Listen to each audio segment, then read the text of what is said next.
Salut les amis, j'espère que vous allez bien. On se retrouve pour une vidéo plutôt très réactive puisque ça fait déjà quasiment 30 minutes que l'information est arrivée dans cette vidéo.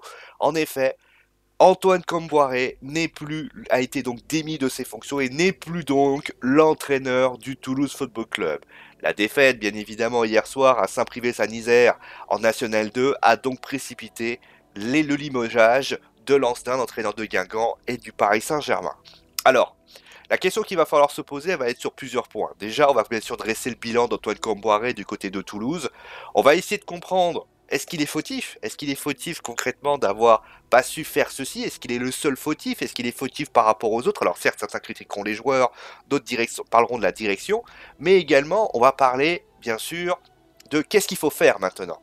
Est-ce que Toulouse peut encore une fois se maintenir? Alors on a vu notamment, il y a quelques années, Toulouse réussir à se maintenir avec l'arrivée de Pascal Duprat qui avait réussi à redonner une évolution, une évolution et permettre quelque chose. Mais aujourd'hui, on constate une chose, c'est qu'à Toulouse, les entraîneurs se suivent et finalement n'arrivent pas à créer une émotion, une émulsion qui fait que je sais pas si c'est pas français, émulsion, je crois. Enfin, vous voyez ce que je veux dire. En fait, il n'y a pas, on va dire, une émotion qui se dégage de cette équipe. Et justement, on va en parler, bien évidemment, dans cette foot zone, qu'on va évidemment parler, pour ainsi dire, en long, en large et en travers. Donc, qu'est-ce qu'on peut dire, justement, du bilan d'Antoine Kombouaré? Eh bien, le bilan est... De toute façon, la réponse est, pour ainsi dire, est-ce qu'il mérite d'être limogé et tout ça? Ça, on va regarder dans les stats.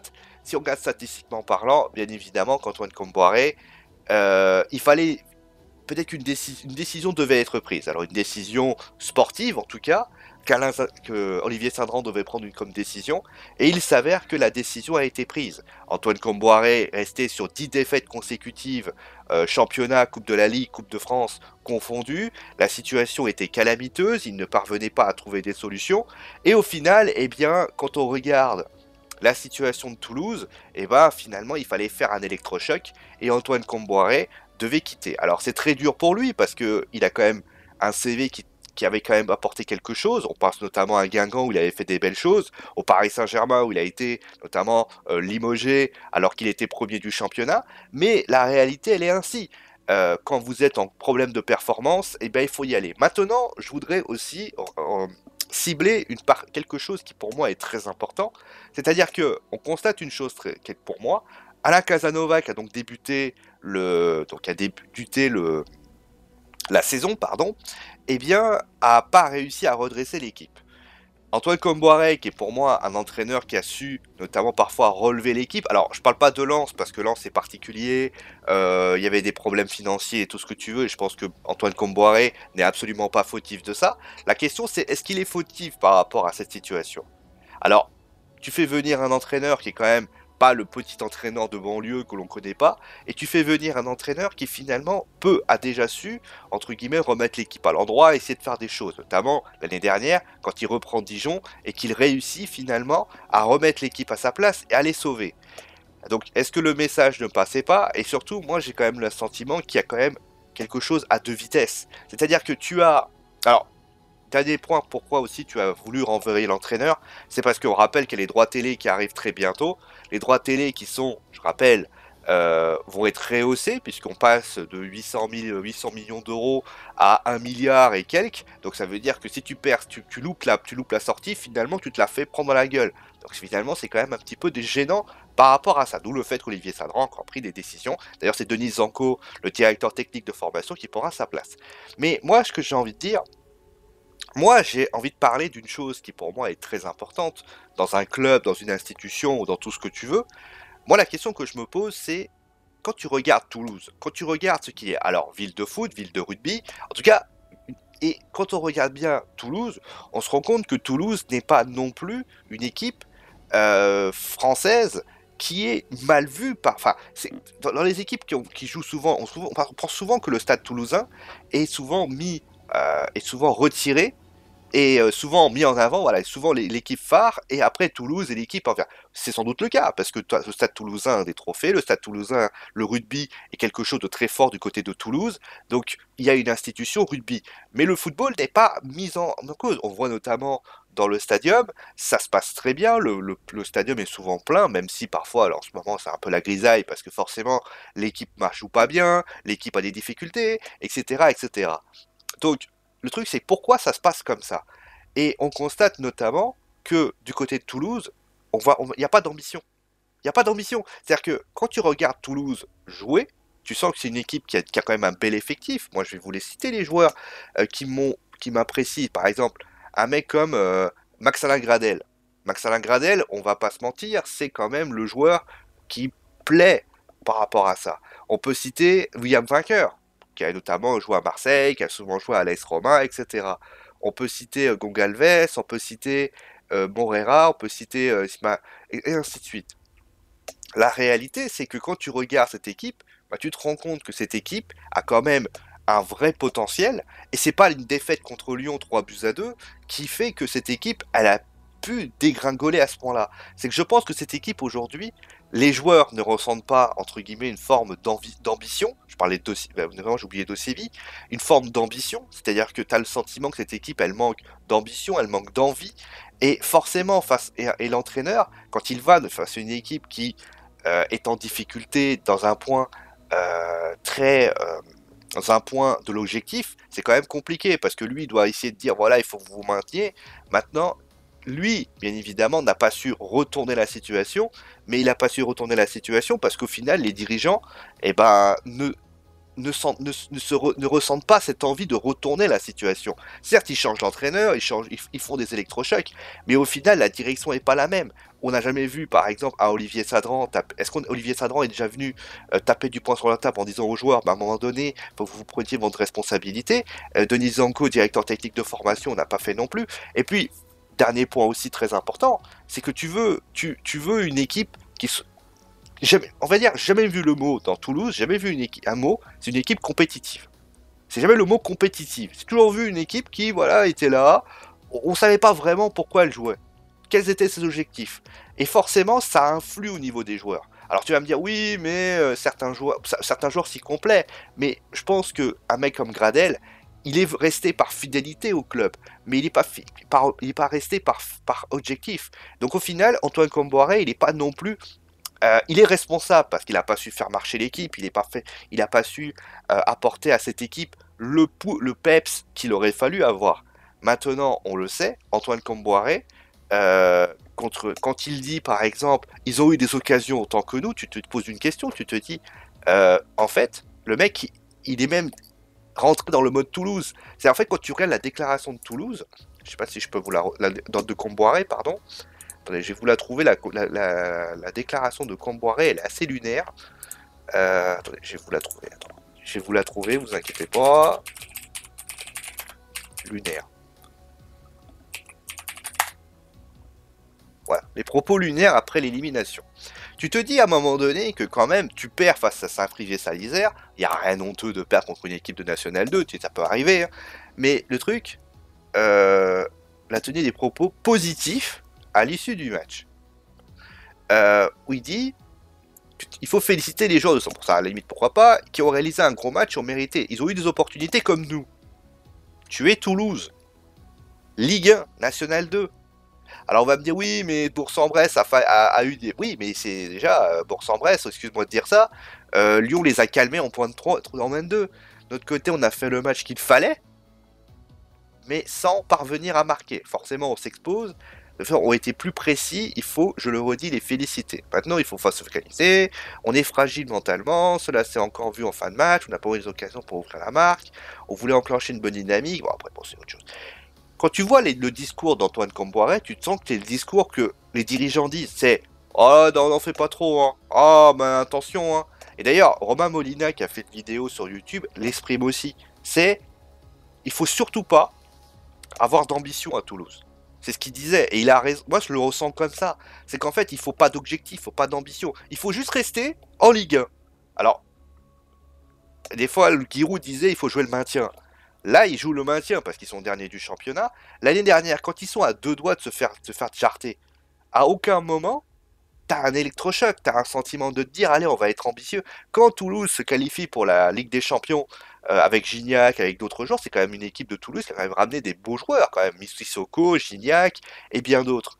Et bah, Serge Aurier et les autres, même si on peut considérer qu'après il y a eu des fortunes diverses pour chacun, mais tu te rends compte malheureusement que du côté de Toulouse, il y a un vrai problème. Il y a un vrai problème d'objectif, il y a un vrai problème de tout ça. Et n'importe quel entraîneur, tu pourrais le ramener le papin du coin, au bout d'un moment, tu n'y arriverais pas. Tu prends Dijon, aujourd'hui, Antoine Comboire est parti, tu sens la différence, tu sens que Dijon, c'est difficile pour eux. Et ça, c'est une réalité. C'est que je pense que cette équipe manque d'ambition, elle manque d'envie, et au final, bah, quand on manque d'ambition et d'envie, bah, les joueurs, ils ont pas envie, quoi. Je veux dire, c'est un peu logique. Et donc, la question, c'est qu'est-ce qu'il faut faire aujourd'hui? Qu'est-ce qu'il faut faire si vous êtes supporter toulousain? Parce que c'est quand même. Moi, j'aime bien Toulouse pour une raison. C'est que je trouve cette équipe, elle a un truc qui me plaît, c'est que l'histoire de Toulouse m'a toujours plu. C'est-à-dire que je rappelle quand même qu'est-ce que Toulouse. Toulouse, c'est une équipe qui a notamment été descendue. C'est les Pitchouns qui ont notamment sauvé le professionnel en national, quand ils étaient en national. Ils ont eu notamment le drame à ZF, qui était quand même un drame assez fou. Ils se sauvent, notamment, j'avais vécu une grande émotion avec Pascal Duprat il y a 2-3 ans, où il se sauve, mais à l'extrême limite. Il y a ce coup franc de Bodiger qui, pour ainsi dire, réussit à faire ça. Donc c'est une équipe qui à ce moment... Mais on peut pas dégager de l'émotion en se sauvant comme ça, quoi. Il faut faire plus. Parce que si Olivier Sadran, c'est ça qu'il vaut comme émotion, putain, il s'est vite trompé de football. Il s'est vite trompé. Et donc, la réalité, c'est qu'est-ce qu'il faut faire? Alors, je ne juge pas. Après, dans tout ce que je dis par rapport aux dirigeants, vous avez vu, j'ai pas parlé d'argent. Je pas parlé d'argent parce qu'Olivier Sadran met un petit peu de sa poche, il peut pas non plus. Mais je parle d'objectif. J'aimerais qu'Olivier Sadran nous dise, voilà, bon, cette année c'est le maintien, dise, voilà, qu'est-ce que c'est votre construction au fil des années? Un, deux, dans 3 ans, où est-ce que vous voulez que vous êtes? Est-ce que vous voulez jouer l'Europa League? Est-ce que vous voulez dans le ventre mou du championnat? Prenez des équipes comme par exemple Reims, on comprend un petit peu le cheminement, c'est faire progresser l'équipe petit à petit, c'est-à-dire on fait prendre des équipes, on fait venir quelques petites choses, etc., etc. Angers, c'est la même chose. Mais Toulouse, tu sais pas pourquoi ils sont là. Toulouse, ils sont là juste pour, pas forcément pour l'argent, mais ils sont là pour garder, enfin, je sais pas, pour garder leur statut. Et ça, c'est pas normal. Tu peux pas garder ton statut. C'est comme à un moment donné, tu joues avec le feu toute la journée, bah ton statut, tu vas le perdre. Conséquemment, c'est par rapport à ça. Donc, revenons maintenant à l'aspect entraîneur. La question, c'est quel entraîneur peut remplacer Antoine Camboire? Le premier qui pourrait être choisi serait Alain Casanova, mais je pense pas qu'Alain Casanova apprécierait de revenir. Alors après, il y a du Jardim a fait tellement une mode que c'est possible.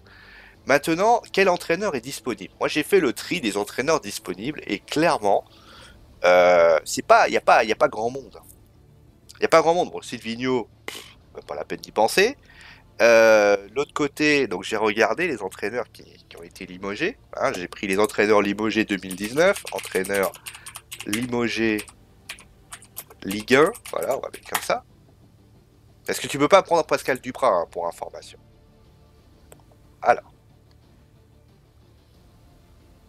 attendez, je vais regarder bien. Non, ça c'est ceux de l'année dernière, trou du cul. J'ai dit, attends, j'ai précisé 2019, il est tellement teubé.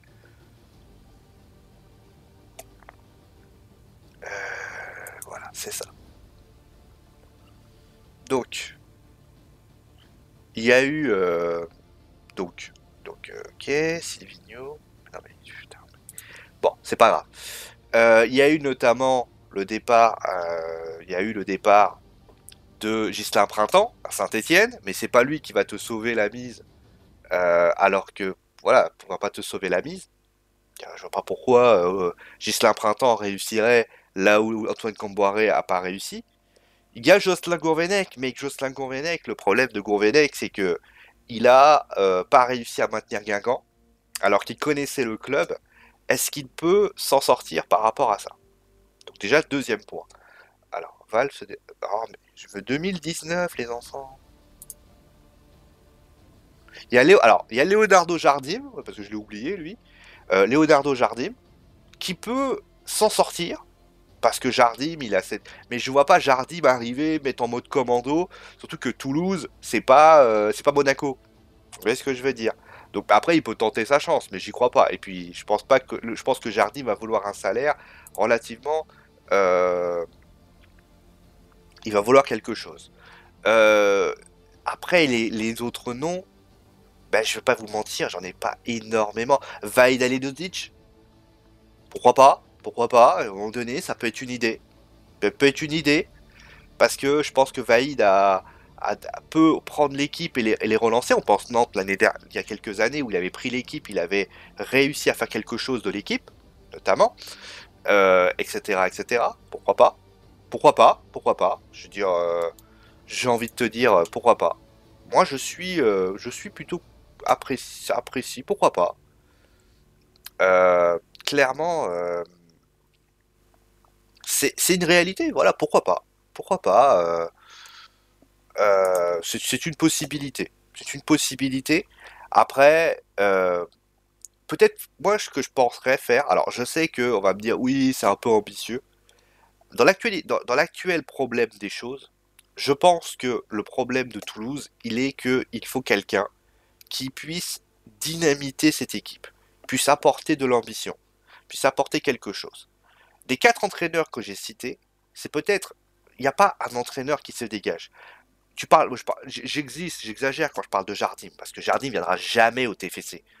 Mais il faut peut-être un mec qui soit capable de leur donner, insuffler quelque chose. Et je me dis, après je peux me tromper, peut-être ne pas tenter l'entraîneur du centre de formation. Je vais m'expliquer pourquoi. Tu prends l'entraîneur, je connais pas son nom, hein, l'entraîneur l'entraîneur, on va dire de l'équipe réserve.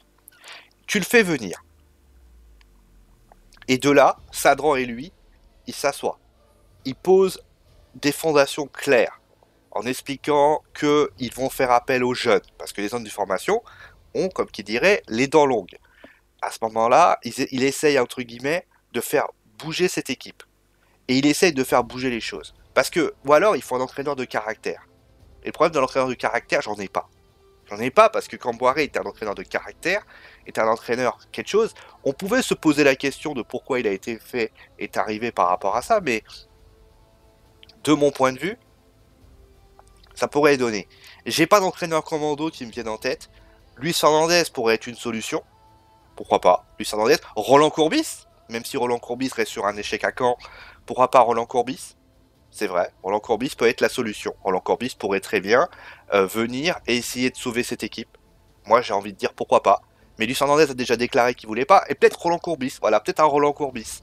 Peut-être un Roland Courbis capable de faire évoluer l'équipe et d'essayer de faire ça. Pas d'entraîneur jeune en tout cas. Pas de Michael Landreau parce que je pense qu'il n'est pas prêt pour gérer une équipe comme ça. Mais bon, voilà. Voilà l'idée que j'ai. Mais clairement, Antoine Camboire restera.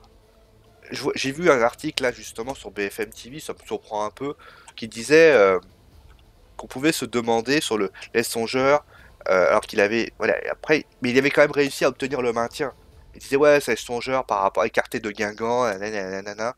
Maintenant, le mot que j'ai trouvé intéressant du côté de Guingamp, du côté de Toulouse, c'est le mot pessimisme.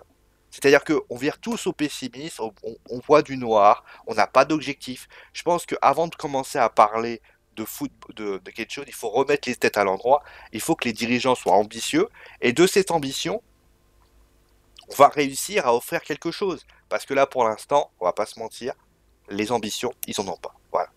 Merci à vous tous d'avoir suivi cette vidéo. Désolé si ça avait été un peu parpillé, bien sûr, j'ai pas tout préparé parce que bien évidemment, j'ai essayé de faire vraiment du direct par rapport au fait que le foot, voilà, c'est arrivé tellement rapidement. Si j'ai été un peu, si j'étais un peu évasif sur certains points du club de Toulouse, je m'en excuse pour vis-à-vis des Toulousains. J'ai pas essayé de critiquer, voilà, je parle pas, je critique pas les supporters, machin, je critique simplement, je l'ai déjà expliqué, le comportement des dirigeants. Je pense que cette équipe de direction, elle manque d'ambition et n'importe qui, quel qu'il soit, ne pourrait pas s'en sortir. Il y a une ambition, un objectif, c'est ce qui fait la base d'un club professionnel. Voilà. Bisous tout le monde et à la prochaine.